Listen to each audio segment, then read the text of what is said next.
Well, I think that when we first arrived, of course, we put a youngish side out against Mainz, and because we'd won sort of 4 games in pre-season on the trot in Ireland, and then 3 games back at home against Bournemouth, Bournemouth and Colchester, I think we got caught a little bit cold with the Mainz team, who were obviously in advance of us because they started the season before we did, and it showed, that we weren't quite at the level we need to be, and obviously got beat handsomely in the end.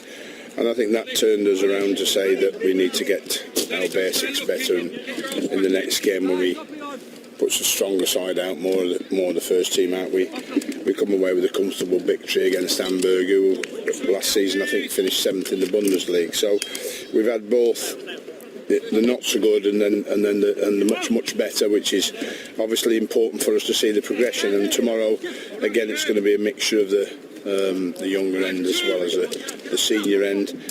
We all need to get the games in, and then we head back home. So by the time we finish the trip, the 12 days or so we've been here, it's been good training camps.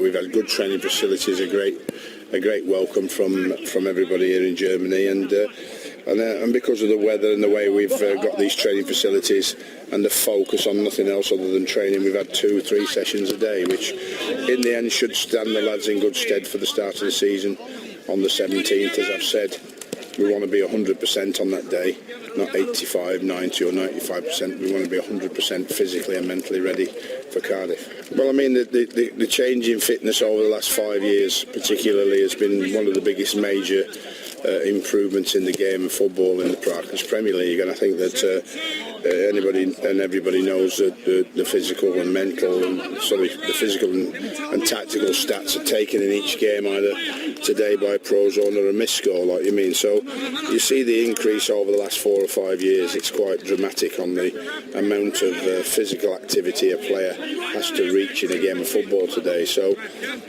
that fitness is the first part of our training and pre-season. That is to get that level as best we possibly can, and then of course from here on in, from to games tomorrow, it's more about the technical and tactical side, building up to the 17th, about mentally switching the lads on to make sure they're fully focused on what they need to do on the Saturday we kick the season off. And those who are better prepared mentally and physically, I think, get the early results that you need. And when you get the early results, you can see what benefit it can have for you. We did it last season. We've got to go all out again to do it at the start of this season, and hopefully try and get as good a season as we had last.